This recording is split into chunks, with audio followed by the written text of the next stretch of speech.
Hello YouTube! For this video, I'm drawing Bloom from Winx Club. No last name for some reason, even though she was raised by human parents on Earth. I decided to give her two civilian outfits alongside her fairy form, and she's still Fairy of the Dragon Flame. Um, in my rewrite, there's multiple kinds of fairies, and she's a guardian fairy because she's guarding the dragon flame, which there will be lore on that later. Um, She's still lost princess to Domino, um, and she loves her friends. For Bloom, I don't really feel like I'm changing much in terms of her actual character design.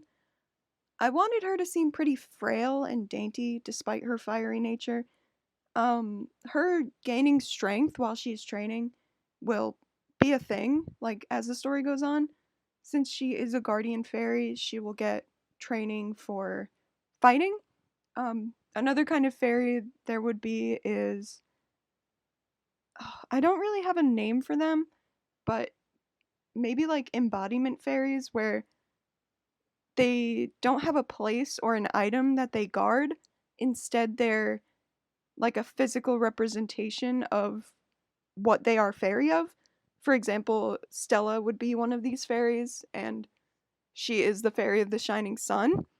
Um, I know in the beginning she's fairy of the sun and moon and stars, but I want to keep it more simple because it's weird that she has three things to be a fairy of, and if she's fairy of the shining sun, then I think that includes the moon because it's reflecting the sun's light. Anyways, back to Bloom. She's still pretty pale with teal eyes and their bright red hair because I don't know, it's iconic. It's an iconic design. Although her hair isn't quite as long as it is in the original show, for some reason all of the girls either had really short hair or really long hair. I guess except Musa. She's kind of the exception, but I'm pretty sure they gave her long hair in like season 3, which did not fit her vibe at all in my opinion. I kept Bloom's hair still pretty long though, a reasonable kind of long for a normal human girl, I think. I was going kind of for a girl next door look for her, so her clothes are pretty casual and comfy, and the phrase girl next door always makes me think of that one part in the music video for You Belong With Me, the Taylor Swift song, where she's like writing on the cardboard to talk to the dude through the window. I don't know, I still picture it even though the song came out when I was like 8 or 9. Yeah, I don't listen to Taylor Swift, but honestly, Bloom probably does. I didn't put her in any makeup either, and I wanted it to seem like her bangs were kind of grown out, so they're like in her face more. Her original design in the show just gave her like long anime bangs like in the middle of her face. So I felt like I don't know, I wanted to keep it cuz I just like it. I feel like her like looser hair goes with her personality more, that it's kind of grown out and she hasn't really been keeping up with it. When I was sketching and playing around with how I wanted to draw her, I gave her a different hairstyle and I liked it, but I felt like the bangs were too thick and the whole thing felt too like preppy, I guess.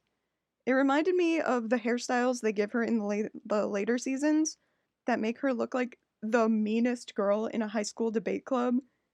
Bloom, like, she's one of my favorite characters in the first 3 seasons, which are the ones that I watched. I started season 4 just recently because I was like, I'm making Winx Club redesign videos. I should probably watch season 4 since some people like it.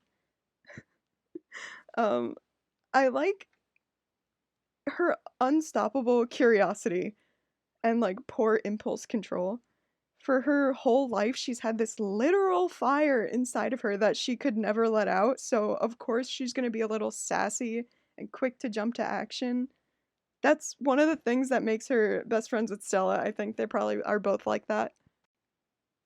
The first outfit I drew would be her main outfit, and I kept her original color palette for it because honestly, it's just so good.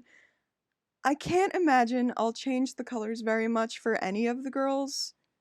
Um, they all just fit them so well, in my opinion.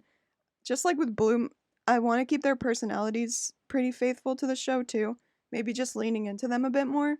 Like, in the first few episodes, we see Bloom's bedroom covered in her artwork and her interest in fairies, but the show just kind of infamously forgets about all of that. I think I remember like one time where she compares magics to what she expected a fairy world to be like, and still is like, no, that's dumb. Don't be dumb. Well, what did you expect? I don't know, dragons, gnomes, wizards, shops full of magic wands. But that's fairy tale stuff. This is the real world.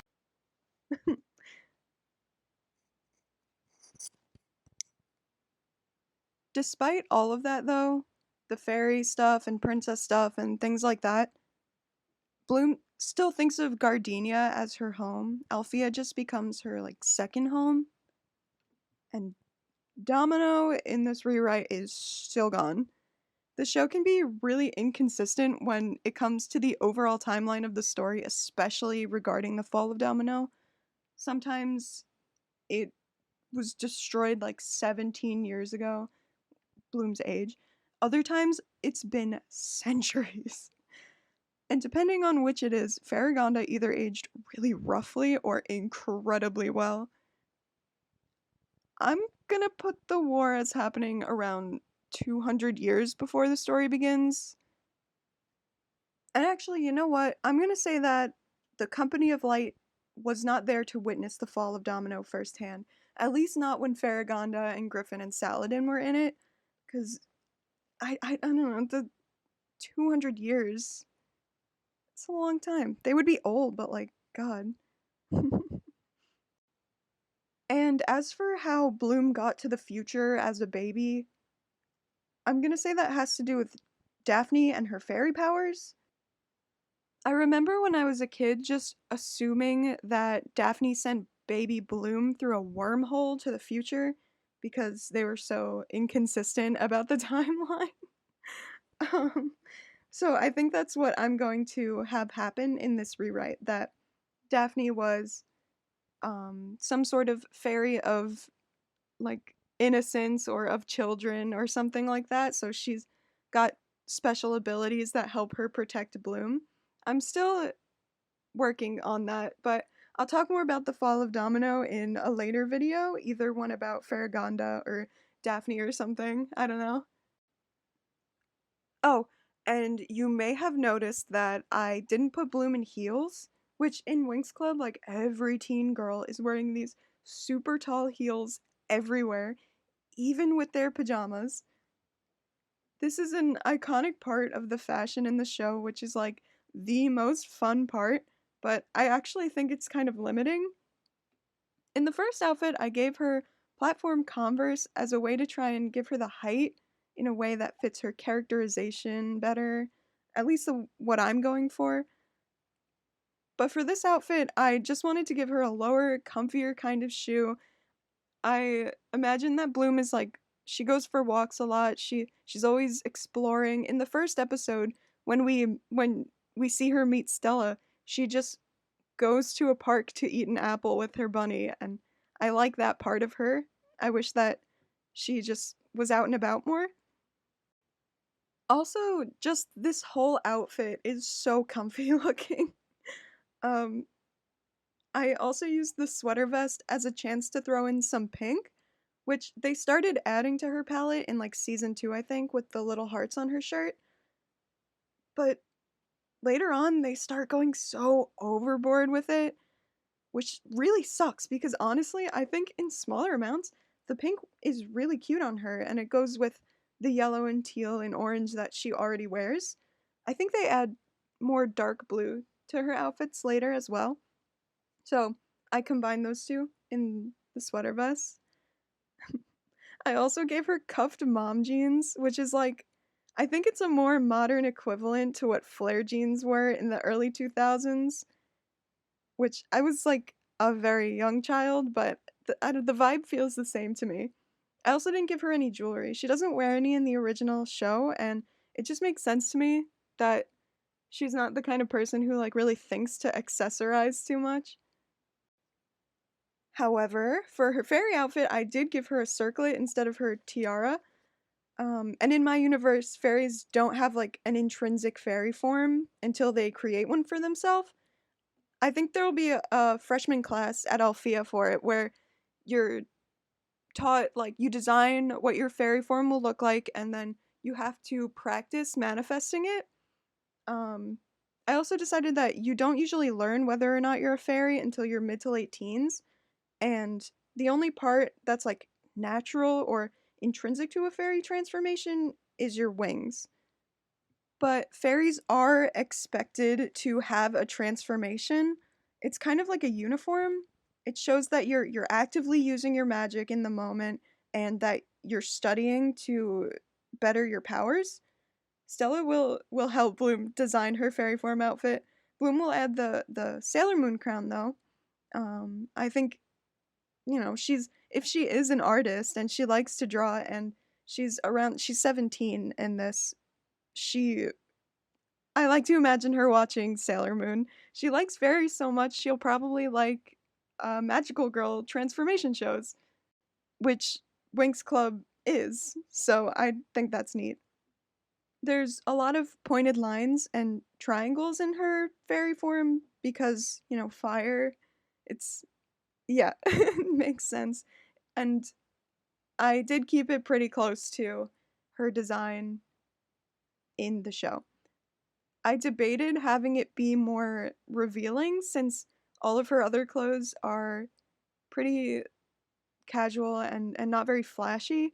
And I was gonna have there be some underboob that shows, but since I did make her 17, even though Alfea is a college, not a high school, I didn't want to go too crazy with, I don't know, does that count as nudity? You know what I mean.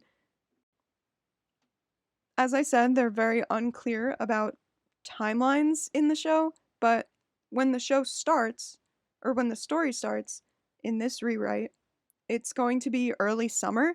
So she has the summer to become friends with Stella and get to know her, and then she's going to start school at Alfea in the fall, while also finishing her last year of human high school at the same time.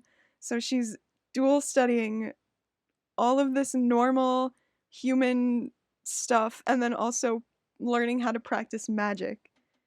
I decided to do this since they don't even mention Bloom just dropping out of high school or anything. But you know what? I want my girl to get her diploma, even if it means she's going to be working harder for it. This also means that she's a year younger than the rest of the girls in the Winx Club, except for Stella, who she's 2 years younger because Stella had to repeat a year because, she's a princess party girl. She was not taking school seriously. Not as seriously as she should have, at least. One more thing I want to mention is that instead of there being a different planet for practically every fairy that we meet, those planets are instead various kingdoms on one singular world. It always bothers me when fiction has an entire planet be ruled by a single nation or ruler when in our world, in reality, is able to have so many diverse cultures. Like, a planet is big.